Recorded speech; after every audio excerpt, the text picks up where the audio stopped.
golden shovels can be a really good way of, if you are struggling with ideas or you don't know how to start a poem, I think a golden shovel can give you a really useful framework that isn't too restrictive to get your creative juices flowing and give it a go. Boop. For those of you who don't know, a golden shovel is a relatively new poetry form that was only invented in the last couple of years by Terence Hayes. Hayes invented the golden shovel as a tribute to Gwendolyn Brooks. So the idea of a golden shovel is that you take a piece of someone's work, whether it be poetry or a song lyric or something like that. You use each word of the line that you have chosen to be the final word of the lines of your poem.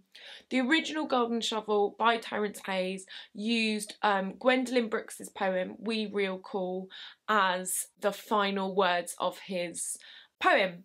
When you use this as a technique, it's almost like you are paying tribute to that original work whilst also creating something new with it. The way I like to think of it is that you are almost adding to that work and creating something new, almost like it is your interpretation of that original piece, but it's always done with a level of respect and elevation. I think that's definitely the case. For a long time, golden shovels were only ever written with Gwendolyn Brooks's poetry as the source matter.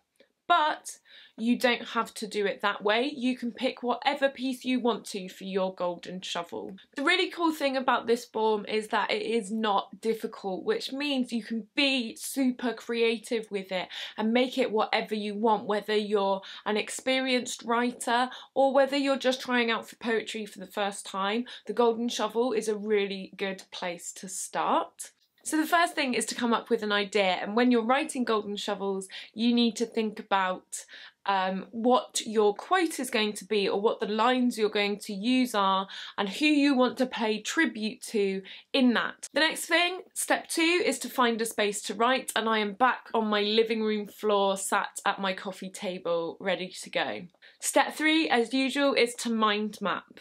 I've put my quote at the top of my mind map and I'm adding down things that I want to do. Once you've completed your mind map, the next step is to do a free write. I gave myself 5 minutes to write about it, and I was thinking about like a girls' night in, people coming round, we do each other's makeup and we talk about stuff and being there for each other and that sort of thing. Once you've done your 5 minutes, the next thing is to highlight. And I just went through and picked out my favourite bits of it, just so I was like, okay, these are the ones that I definitely want to use in my poem. So you've done your mind map, you've done your free write, now it's time to stitch it together and make your poem. One of the things that I definitely recommend is to write the words of each line down the side of the page like this.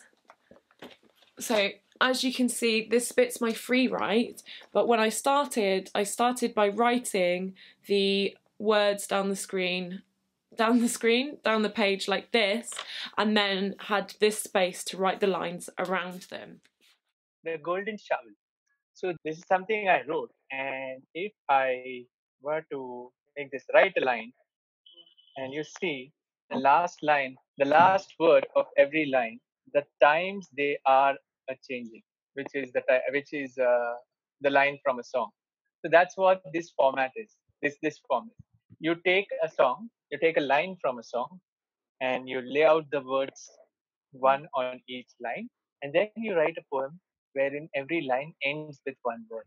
So, for example, I chose the other one, and I have not done the exercise here.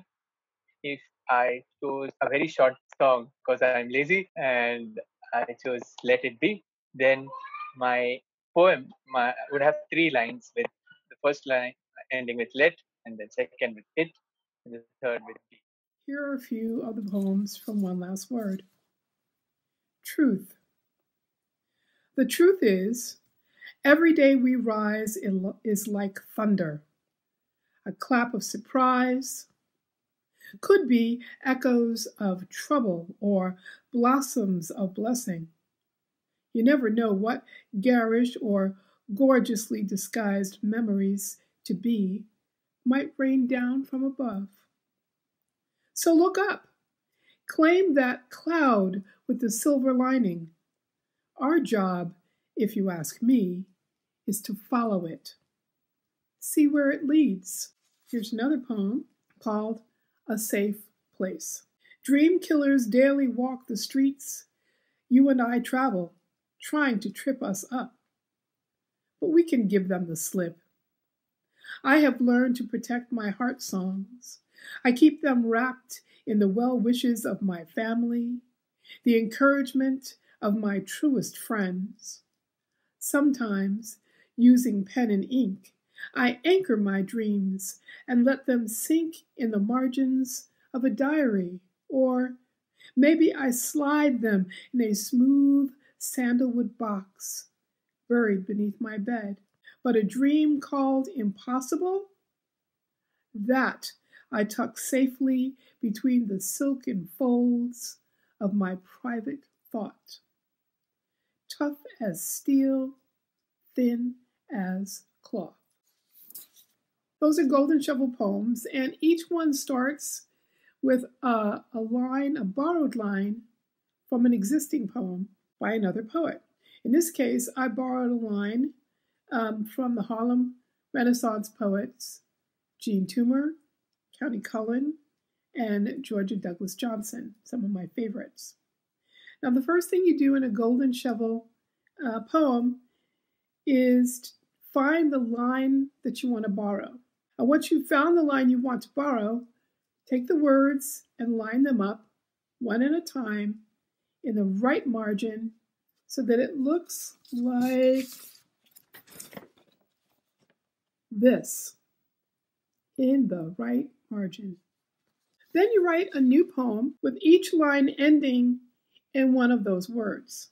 Here, that means the first line of the new poem would end in the word in, the second line would end in the word the, and so on. So using the words in the right margin, I wrote a little poem that goes like this.